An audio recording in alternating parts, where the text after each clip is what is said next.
Ke informasi lain pemirsa, Kepala Badan Narkotika Nasional Komisaris Jenderal Polisi Budi Waseso memiliki satu obsesi untuk bertempur langsung dengan para mafia bandar narkoba ketika berusaha untuk menyelundupkan narkoba ke Indonesia. Budi Waseso bahkan telah berkoordinasi dengan Panglima TNI untuk meminta bantuan persenjataan dari TNI Angkatan Laut. Hal tersebut disampaikan Kepala BNN Budi Waseso ketika menghadiri pemusnahan barang bukti narkoba hasil tangkapan dari Polda Metro Jaya selama 3 bulan terakhir senilai 1,2 triliun rupiah. Barang bukti narkoba yang dimusnahkan antara lain adalah 600 kg sabu-sabu, 600.000 pil ekstasi, 18 kg ganja, dan 2,5 gram ketamin yang seluruhnya berasal dari 1.200 kasus. Penyelundupan narkoba pun meningkat sekitar 10% per bulannya, sehingga Kepala BNN Budi Waseso menegaskan harus bersikap tegas terhadap sindikat narkoba, memperlakukannya seperti musuh negara serta sama dengan pelaku otak pembunuhan. Ya, sampai hari ini masih ada kapal yang kita ikuti terus. Ya, tepatnya di mana memang harus dirahasiakan. Itu yang menjadi obsesi saya. Kalau bisa begitu dia masuk perairan Republik ini langsung ditenggelamkan. Ya, dengan kekuatan TNI Angkatan Laut. Daripada dari pelurunya nggak kepake, Pak. Lebih baik kita uji. Kemarin sudah dicoba di Hari HUT TNI. Itu sebenarnya sudah peringatan kepada para mafia narkoba itu. Saya bilang Panglima, Pak Panglima, itu peluru jangan dibuang sia-sia, sasarannya ada, nanti saya kasih tahu. Terkait dengan obsesi Kepala BNN Budi Waseso untuk menindak langsung pengedar narkoba, hari ini seorang pengedar narkoba tewas terkena peluru petugas BNN karena berusaha lari dari petugas. Petugas mengamankan paket sabu seberat 20 kg dari pelaku. Bandar narkoba berinisial YB tewas terkena timah panas petugas BNN saat berusaha kabur dari kejaran petugas di Pejagan, Jawa Barat.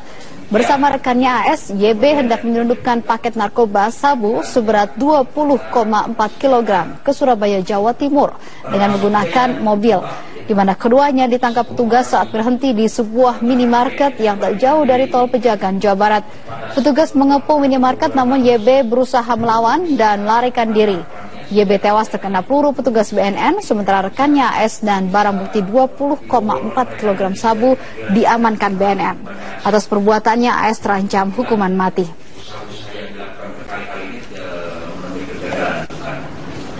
Jadi memang harus demikian. Pemirsa, Badan Narkotika Nasional menangkap 2 orang pengedar narkotika jaringan internasional yang membawa sabu-sabu seberat 20 kg. Satu di antaranya tewas tertembak karena mencoba melarikan diri. Sementara Polda Metro Jaya memusnahkan barang bukti berbagai jenis narkoba, di antaranya sabu-sabu 670 kg dan ekstasi 637.000 butir. Tim Badan Narkotika Nasional menggerebek dan menangkap 2 orang pengedar narkotika di Desa Kemurang Wetan, Kecamatan Tanjung, Brebes, Jawa Tengah, Rabu malam. Kedua pengedar narkoba yang masuk dalam jaringan internasional itu ditangkap usai berbelanja di minimarket. Salah satu di antaranya terpaksa dilumpuhkan dengan timah panas hingga tewas karena mencoba melarikan diri dengan cara menabrak mobil petugas. Dari penggerebekan ini, petugas berhasil mengamankan sedikitnya 20 kg sabu-sabu senilai 30 miliar rupiah yang dibawa oleh 2 tersangka. Pelaku yang tewas bernama Yansensius Barliano segera dibawa ke rumah sakit umum, sedang pelaku lainnya Agus Salim asal Pasuruan, Jawa Timur, dibawa ke Mapolsek Tanjung, Jawa Tengah. Usai menjalani pemeriksaan, Agus Salim dan barang bukti sabu-sabu segera dibawa petugas ke Jakarta untuk pengembangan kasus lebih lanjut. Sementara itu, Direktorat Reserse Narkoba Polda Metro Jaya memusnahkan barang bukti narkoba senilai 1,2 triliun rupiah hasil penyelundupan jaringan narkotika nasional dan internasional hasil operasi bulan Juli hingga September 2015. Barang yang dimusnahkan berupa sabu-sabu 670 kg, ekstasi 637.000 butir, ganja 18,5 gram, dan ketamin 2,5 kg. Kapolda Metro Jaya Irjen Pol Tito Karnavian dan Kepala BNN Komjen Pol Budi Waseso turut menyaksikan pemusnahan barang haram itu. Menurut Tito, sebelum pemusnahan, jenis narkoba itu sudah diuji di laboratorium untuk membuktikan barang bukti itu benar-benar narkoba. terutama dari Cina. Sehingga ada beberapa orang warga negara asing yang ditangkap dari Cina. Kemudian mereka umumnya menggunakan jalur laut, meskipun ada juga yang menggunakan jalur udara. Seperti kita tangkap bekerjasama dengan Bea Cukai. Ditangkap oleh Bea Cukai, kemudian kita kembangkan bersama-sama, ditangkap ekstasi dan sabu-sabu. Itu banyak, hampir 90 kg begitu. Kemudian yang untuk yang dari luar, dari jalur laut, umumnya menggunakan kapal. Ada yang langsung masuk pelabuhan dengan cover macam-macam, mulai tas, sepatu, dan lain-lain. Tapi ada juga yang diduga kemungkinan besar mereka barangnya dipindahkan di tengah laut. Jadi yang sedang kita kembangkan. Selama ini Indonesia masih menjadi tujuan para pengedar narkoba jaringan internasional dan para pemasok narkotika yang didominasi mafia Tiongkok dengan modus penyelundupan melalui jalur darat dan udara. Tim Liputan Berita 1. Direktorat Reserse Narkoba Polda Metro Jaya memusnahkan narkoba senilai 1,2 triliun rupiah. Ya, barang bukti narkoba tersebut merupakan hasil penyelundupan jaringan narkotika nasional dan internasional. Barang bukti narkoba tersebut terdiri dari sabu-sabu 670 kg, ekstasi 637.000 butir, ganja 18,5 gram, dan ketamin 2,5 kg. Barang haram tersebut merupakan hasil pengungkapan polisi pada bulan Juli hingga September 2015. Kapolda Metro Jaya Irjen Pol Tito Karnavian mengatakan, sebelum pemusnahan dilakukan, masing-masing jenis narkoba dilakukan uji laboratorium untuk membuktikan barang bukti yang dimusnahkan benar-benar narkoba.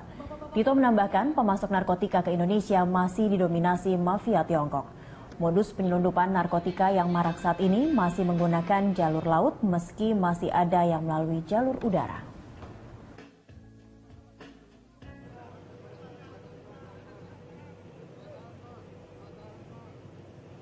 Dari luar negeri, terutama dari Cina. Sehingga ada beberapa orang warga negara asing yang ditangkap dari Cina. Kemudian mereka umumnya menggunakan jalur laut, meskipun ada juga yang menggunakan jalur udara. Seperti kita tangkap bekerjasama dengan Bea Cukai. Ditangkap oleh Bea Cukai, dengan kita kembangkan bersama-sama, ditangkap ekstasi dan sabu-sabu. Itu banyak, hampir 90 kg begitu. Kemudian yang untuk yang dari luar, dari jalur laut, umumnya menggunakan kapal. Ada yang langsung masuk pelabuhan dengan cover macam-macam, mulai tas, sepatu, dan lain-lain. Tapi ada juga yang diduga kemungkinan besar mereka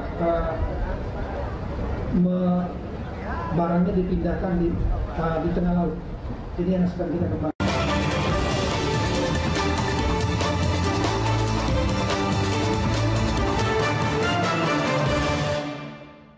Paradigma baru dalam soal pemberantasan narkoba ini adalah lebih baik merehabilitasi daripada menghukum, terutama pemakai gitu.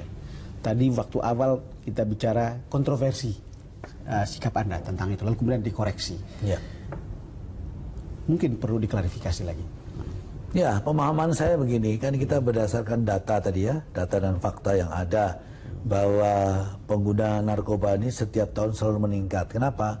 Karena memang hukuman yang diberikan pada pemakai itu sangat ringan, bahkan bisa bebas dikala dia melaporkan diri sebagai korban, ya. Ini kan ada sanksi hukum, beban hukum yang ada pada pemakai itu harus dipertanggungjawabkan karena dia punya pertanggungjawaban hukum, ya.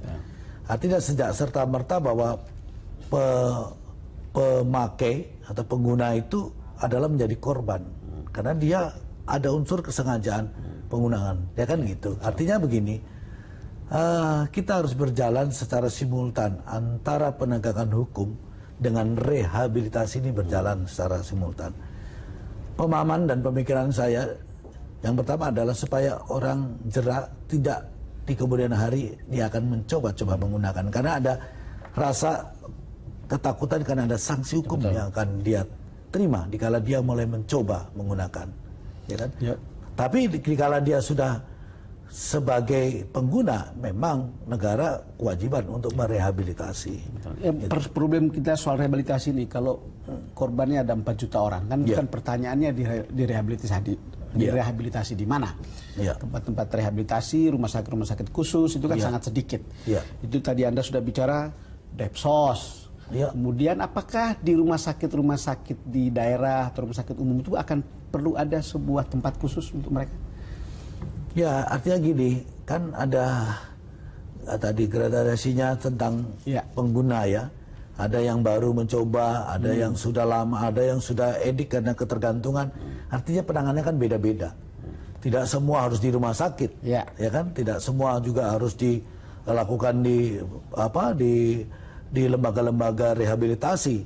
Saya kira tidak begitu cara berpikirnya, ya. Tapi dalam orang yang baru memakai bisa saja dia dilakukan di tempat-tempat pembinaan khusus, sekaligus dia melaksanakan kegiatannya dan langsung tetap dia punya tanggung jawab untuk mengikuti kegiatan rehabilitasi. Ketika Anda di DPR kemarin, apakah ada pembicaraan soal anggaran? Iya, memang betul. Bertambah atau gimana? Ya, artinya begini, kemarin memang ada kebijakan dari pemerintah tentang pengurangan dari anggaran itu. Namun demikian kan kita hanya bisa melaporkan bahwa anggaran yang ada saja untuk melaksanakan kegiatan BNN secara keseluruhannya tidak cukupi. Itu yang kita sampaikan. Tapi kembali kepada negara ini soal anggaran, kan kita tidak bisa juga harus, kan ini kan kondisi negara juga harus kita lihat, ya. Artinya apapun yang ada yang diberikan oleh negara harus kita gunakan semaksimal mungkin dan seefisien mungkin. Oleh sebab itu saya kira penanganan seperti rehabilitasi segala macam itu juga tidak harus oleh BNN, ya, karena itu ada fungsi-fungsi lain yang punya peran seperti Menteri Kesehatan, Menteri Sosial, ya kan, Menteri Pendidikan, ya itu juga saya kira orang yang stakeholders yang saya kira kalau itu secara bersama-sama tidak perlu juga dengan anggaran biaya yang khusus, ya. Saya kira itu. Pak Buas, sudah umum sekali terdengar cerita atau ada berita atau informasi yang mengatakan banyak sekali perempuan Indonesia dipacari lalu kemudian menjadi kurir narkoba. Tetapi sebagian ada yang mengatakan ini penjahat. Pandangan Anda tentang ini? Ya, nanti kita kan harus melihat itu secara utuh, ya, tidak sepotong-sepotong artinya melihat itu.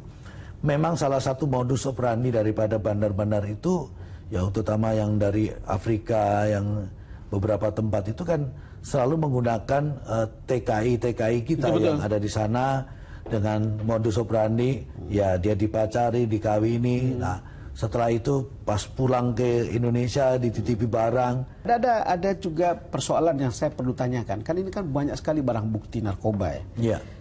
Yang kadang-kadang kita juga tidak tahu kemana. Ada yang bilang dibakar, tapi ada yang justru bilang itu kembali ke pasar. Benar apa enggak sih, Pak Buas? Hal itu bisa-bisa saja terjadi, ya. Oleh sebab itu juga pengamanan dari barang bukti termasuk pemusnahannya ini harus secara terbuka, transparan dan diawasi secara ketat, ya. Oleh sebab itu termasuk mulai daripada penyitaannya, penggudangannya, nanti pemusnahannya. Dan ini kita melibatkan seluruh elemen, ya, termasuk elemen masyarakat sebagai dari bagian yang anti penggiat narkoba ini, ya. Nah ini juga kita akan libatkan LSM, termasuk dari kejaksaan, dari pengadilan, itu juga kita libatkan sama-sama melihat dan menghitung dan bagaimana cara memusnahkan itu semua. Pak Buas, Anda sekarang tidak di Bareskrim lagi, tapi sekarang sudah di BNN. Ini sebuah panggung yang berbeda. Tetapi ada pikiran apakah di sana juga akan banyak sekali kamera seperti Anda ketika di Bareskrim? Saya kira kembali pada niat saya tugas, nothing tulus saya tugas, bukan untuk mencari popularitas, ya, bukan untuk mencari ketenaran, tapi bertanggung jawab akan amanah yang diberikan negara dan bangsa itu. Itu yang paling penting. Jadi tetap ceplas-ceplos, apa pasti adanya. Memang itulah karakter saya. Komjen Buas, terima kasih sudah datang ke DBS To The Point. Terima kasih. Pemirsa, demikian perbincangan saya dengan Kepala BNN Komjen Budi Waseso dalam DBS To The Point episode kali ini. Terima kasih karena Anda sudah bersama kami. Sampai jumpa dalam DBS To The Point episode berikutnya.